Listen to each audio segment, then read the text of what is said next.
Olá, amigos! Aqui estamos para mais um Portal de Luz. Sejam todos muito bem-vindos.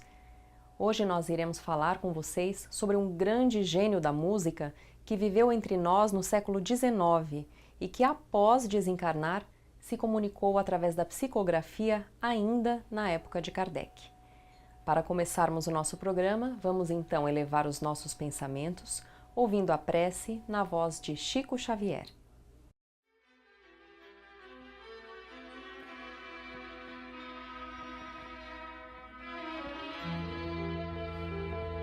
Muitos companheiros na terra se declaram indignos de trabalhar na seara do bem, alegando que não merecem a confiança do Senhor, quando a lógica patenteia outra coisa.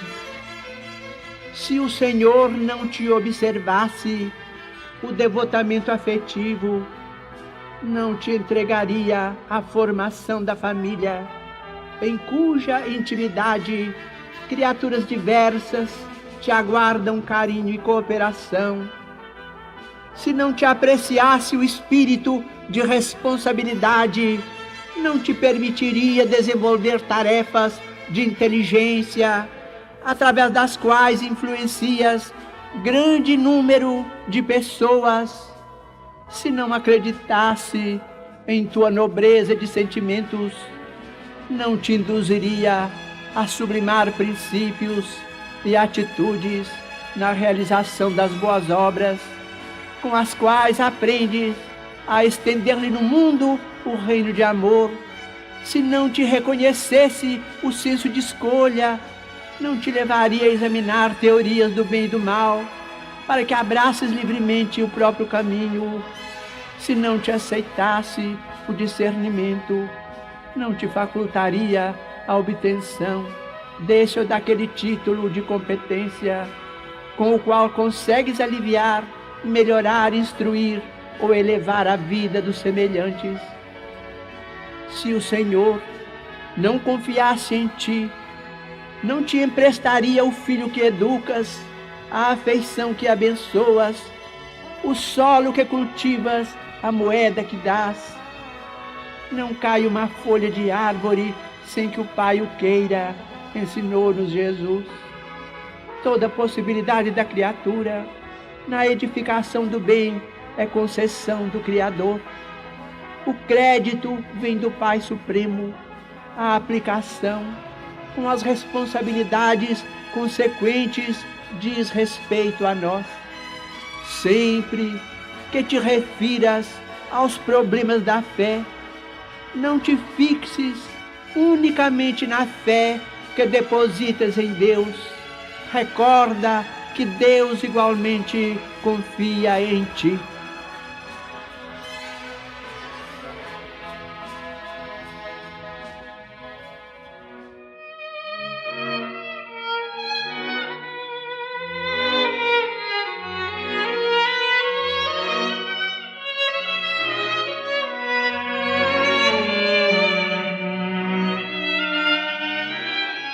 Meu filho, o lar é o berço do teu destino, templo aberto ao teu coração. Aí tens o porto a que o Senhor te conduziu no extenso e furioso mar da vida terrestre. Aprende a respirar dentro dele com o respeito e a bondade que a vida nos merece. Haverá porventura lição mais comovente que o esforço de teu Pai por manter-te robusto, e poderemos acaso encontrar mais sublime testemunho de sacrifício e ternura que o carinho de tua mãe, esquecida de si mesma em favor de tua alegria? Quando a chuva lá fora enlameia a estrada e quando a ventania passa zunindo na altura, já pensaste na bênção do teto que te agasalha? À mesa, quando a sopa fumegante convida tua fome ao repasto, já refletiste na sublimidade do santuário que te abriga? Quando, cansado, te acolhes ao leito Já meditaste na doce e misteriosa mão de Deus que te sustenta o sono? Aprende a honrar tua casa no culto da gentileza, enriquecendo-a com o teu serviço constante no bem e santificando-a com o teu amor. O lar é o primeiro degrau com que o Todo Misericordioso nos induz a escalar o céu. Tua casa é o teu celeste jardim no mundo. Cultiva aí, nesse abençoado recanto de paz e trabalho, as flores do bem que nunca fenecem. Ajuda-o na preservação da tranquilidade e do bem-estar, porque um dia, de fronte preocupada como agora acontece ao teu pai e à tua mãe, crescido e pensativo, terás um lar diferente, onde entrarás como Senhor e, inclinado sobre algum rosto alegre e saltitante como teu, igualmente dirás: ah, meu filho, meu filho.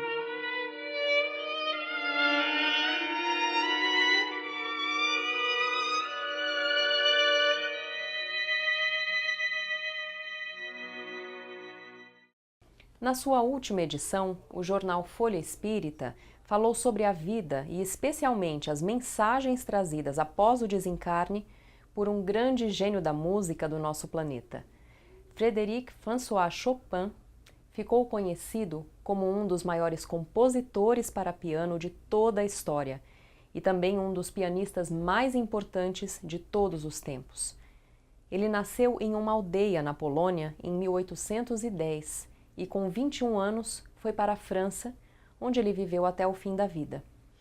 E ele morreu com apenas 39 anos e nos deixou 264 obras musicais e vários manuscritos e pedaços de obras criados por ele desde a infância. Foi influência para diversos outros músicos importantes. Mas, somente aos nossos olhos presos à matéria, a carreira de Chopin parece tão gloriosa. Logo nos primeiros contatos de Chopin após desencarnar, que aconteceram em 1858, durante uma das reuniões realizadas por Allan Kardec em Paris, o compositor mostrou-se triste e arrependido com a sua última encarnação. Na Revista Espírita, publicada por Kardec, Chopin se mostra cheio de melancolia e arrependimento por ter falhado na sua encarnação. Ele diz assim: com a minha inteligência eu poderia ter avançado mais do que eu avancei.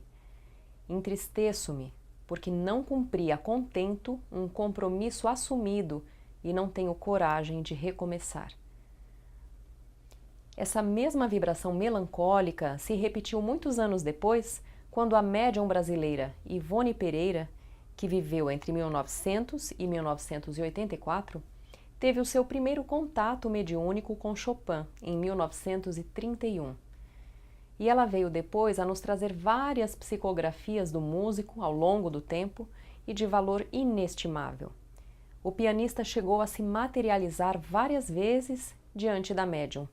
Ela relatava que o compositor aparecia sempre envolvido em uma luz azul, acompanhado de um perfume de violeta, mas, geralmente, entristecido. Ela contava também que chegou a vê-lo chorando muito, recordando da última existência terrena.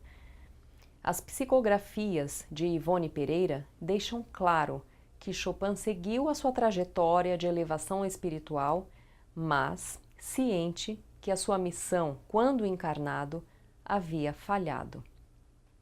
Em suas conversas com a médium brasileira, o gênio da música admitiu seu arrependimento por se ter dedicado exclusivamente ao campo artístico, deixando de lado a prática do amor a si próprio e ao semelhante. Reconheceu que ocupou o seu tempo unicamente para desfrutar dos exageros e das regalias e costumes da época, o que lhe rendeu uma morte irresponsável e prematura, e a triste realidade de chegar ao plano espiritual como um suicida inconsciente. Chopin revelou ainda ter planos de reencarnar no Brasil, país que, segundo palavras dele, irá auxiliar o triunfo moral das criaturas necessitadas de progresso, mas que tal acontecimento só se verificaria no século XXI em diante, quando então desceria à Terra uma falange com o compromisso de levantar, moralizar e sublimar as artes.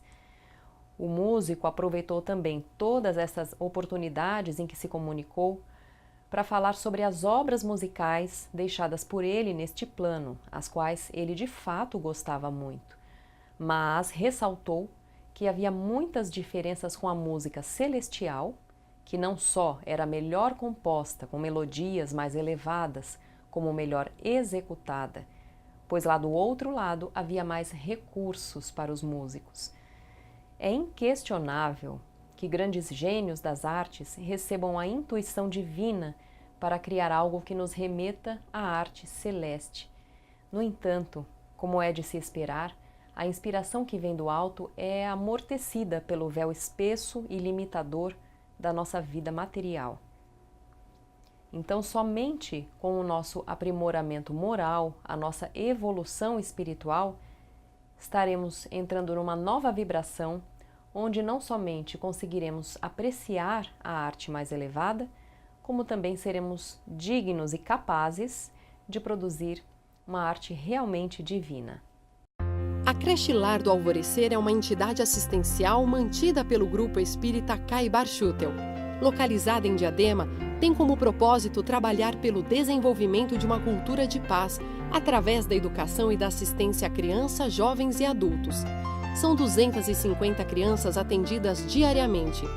Conheça nossas atividades e colabore conosco pelo ideal de um mundo melhor. www.lardoalvorecer.org.br.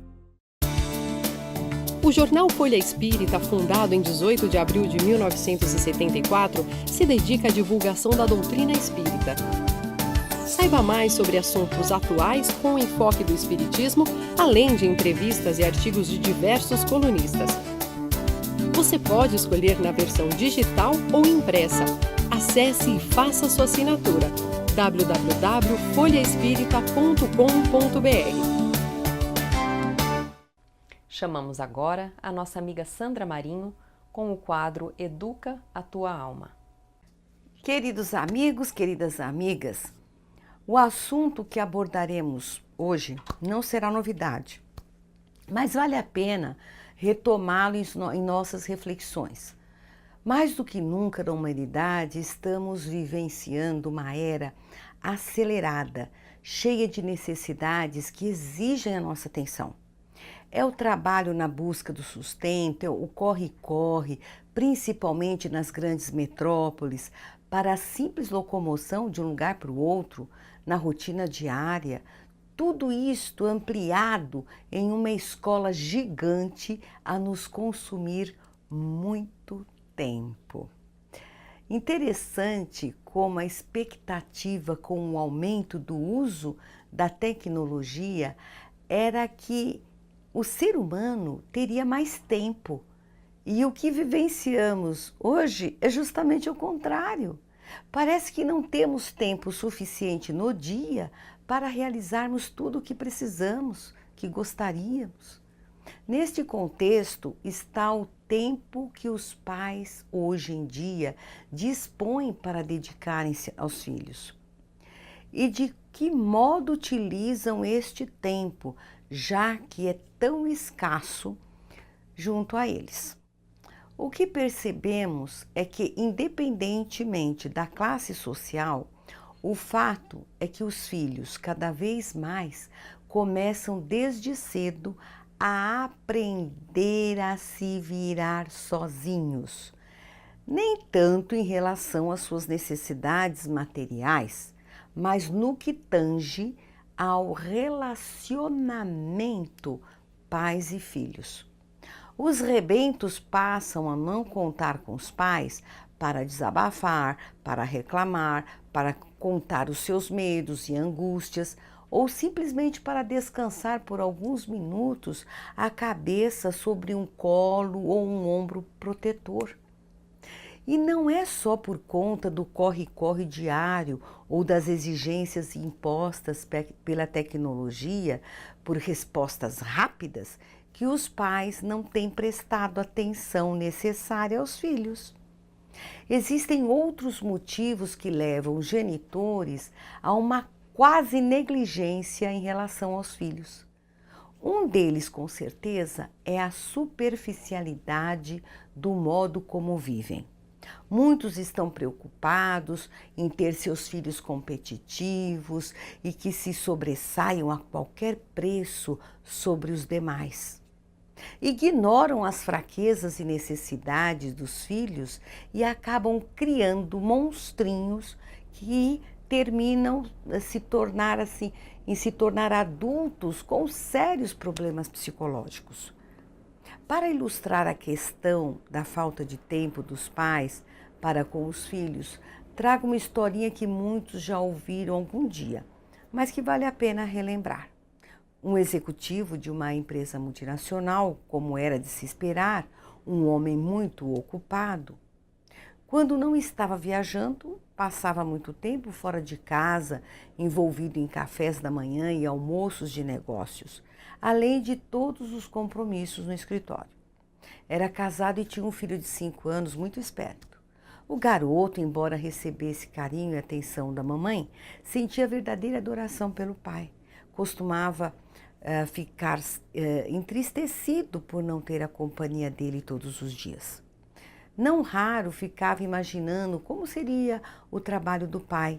Às vezes, durante os poucos jantares em que a família se reunia para fazer a refeição, ouvia-o exclamar com a sua mãe: "Querida, tempo é dinheiro." Numa das raras noites em que seu pai chegou em casa, antes de ir dormir, o filho foi procurar o pai no escritório, entre o computador e muitos papéis. Foi logo entrando, fazendo bastante barulho, como toda criança, e se dirigiu ao pai com a seguinte pergunta: "Papai, você sempre diz que tempo é dinheiro, certo?" O pai levantou os olhos da tela do computador e respondeu: "Sim, filho, tempo custa muito dinheiro mesmo." "É por isso que o senhor trabalha tanto tempo?" "Sim, filho, o tempo do papai é precioso." O garoto ficou pensando e disse: "Então me diz quanto do seu tempo eu consigo comprar para você ficar comigo com os R$ 100 que o vovô me deu de presente." Imagine a cara do pai com esta proposta do filho. Corta o coração, não é mesmo? Certamente é uma história de ficção, no entanto, tenho certeza que ilustra a realidade de muitas famílias. O tempo que dedicarmos a ouvir os filhos, seus queixumes, suas inseguranças, seus medos, e também para comemorar com eles as pequenas conquistas, refletem verdadeiras alegrias por vê-los fortes no caráter e nos sustentam na velhice tranquila. Cada minuto consagrado à educação dos filhos rende muito, pois um diálogo, uma lição, um alerta ou um dizer uma única frase: "Eu te compreendo e estou aqui para ajudá-lo", tem um poder de render milhares e milhares de horas de uma vida profícua e feliz. Um alerta para os pais mais jovens que têm abusado dos iPads, dos celulares, deixando seus bebês que mal seguram esses aparelhos entretidos horas e horas e horas com os desenhos e programinhas, ao invés de dar-lhes atenção devida, interagindo com eles, fazendo com que eles os conheçam melhor e vejam-no como seu referencial. Para terminar, lembro de uma conversa com uma pedagoga que trabalhava numa escola berçário, num bairro de classe A aqui em São Paulo, que me relatou o seu espanto com os pais jovens que não raro deixavam seus bebês de manhã na escolinha de fraldas sujas e com as roupinhas de dormir exclamando: "Ai, eu não consegui trocar o fulaninho, fulaninha, ele não deixou". Ou do pai que pretendia entregar o filhinho de 8 meses na portaria da escola com um iPad em cima. O pai foi advertido pela especialista e levou o equipamento de volta, é claro. Gente, pensemos nisso e até o próximo encontro. Agora assistam o nosso amigo Maida com o Momento Doutrinário. Olá, amigas e amigos do Portal de Luz, sejam bem-vindos ao Momento Doutrinário. Hoje vamos refletir sobre os distúrbios emocionais na visão de Emmanuel, conforme consta no livro Alma e Coração, Psicografia de Chico Xavier. Diz Emmanuel: enquanto nos demoramos encarnados no plano terrestre, um tipo de impaciência existe, sutil, capaz de arrastar-nos aos piores distúrbios emotivos. Qual é? A revolta contra nós mesmos. Acolhemos receios infundados em torno de opiniões que formulem de nós, seja por deformidades físicas, frustrações orgânicas, conflitos psicológicos ou empeços sociais de que sejamos portadores. E então adotamos o medo por norma de ação no exagerado apreço a nós mesmos. E dessa inquietação sistemática, comumente se deriva um desgosto contínuo contra as forças vivas que nos entretecem o veículo de manifestação, o corpo físico. E tanto espancamos mentalmente esses recursos que acabamos neuróticos, fatigados, enfermos ou obsessos, escorregando mecanicamente para a calha da desencarnação prematura. Tudo por falta de paciência com as nossas provações ou com os nossos defeitos. De certo, ninguém nasce no corpo físico para louvar as deficiências que carrega ou ampliá-las, mas é preciso aceitar-nos como somos e fazer o melhor de nós. Desinibição construtiva, compreensão do aprendizado que se tem pela frente, acolher o instrumento físico do qual o alto comando da vida nos considera necessitados, tanto para resgatar culpas do pretérito na esfera individual, quanto para a consecução de tarefas endereçadas ao benefício coletivo e também para realizar todo o bem que pudermos. O corpo carnal de que dispões, ou a paisagem doméstico-social em que te situas, representam em si o utensílio certo e o lugar justo, indispensáveis à aprovação regeneradora ou à missão específica à qual te deves afeiçoar. Por isso mesmo, continua Emmanuel, o ponto nevrálgico da existência é o teste difícil que te exercita a resistência moral, temperando-te o caráter no rumo do serviço maior do futuro. Nossas perturbações emocionais quase sempre decorrem da nossa relutância em aceitar alguns dos aspectos menos agradáveis, conquanto passageiros da nossa vida. Saibamos, pois, rentear com eles honestamente, corajosamente, nada de subterfúgios. Temos um corpo defeituoso ou estamos em posição vulnerável à crítica? Seja assim, contrariamente a isso. Porém, reflitamos que ninguém está órfão da bondade de Deus e, confiando-nos a Deus, procuremos concretizar tudo de bom ou de belo no círculo do trabalho que se nos atribui. Por outro lado, vale observar que reconhecer a existência do erro ou do desajuste em nós é sinal de melhoria e progresso. Os espíritos embutidos na inércia não enxergam as próprias necessidades morais. Acomodam-se à suposta satisfação dos sentidos em que se lhes anestesia a consciência, até que a dor os desperte, a fim de que retomem o esforço que lhes compete na jornada de evolução e aprimoramento. Agradeçamos desse modo a luz espiritual da qual já dispomos para analisar a nossa personalidade e, abraçando as tarefas de equilíbrio ou reequilíbrio que nos compete efetuar no próprio espírito, enfrentemos os nossos obstáculos com paciência e serenidade, na certeza de que podemos solucionar todos os problemas na oficina do serviço com a bênção de Deus. Obrigado pela sua companhia, boas reflexões, saúde e paz e até o próximo encontro. Estamos terminando o nosso programa de hoje e esperamos que tenham gostado. Continuem a mandar para nós as suas sugestões de temas, comentários ou mesmo dúvidas. O nosso e-mail é portaldeluz@folhaespirita.com.br. Estamos aguardando a sua mensagem. A todos uma ótima semana e até a próxima!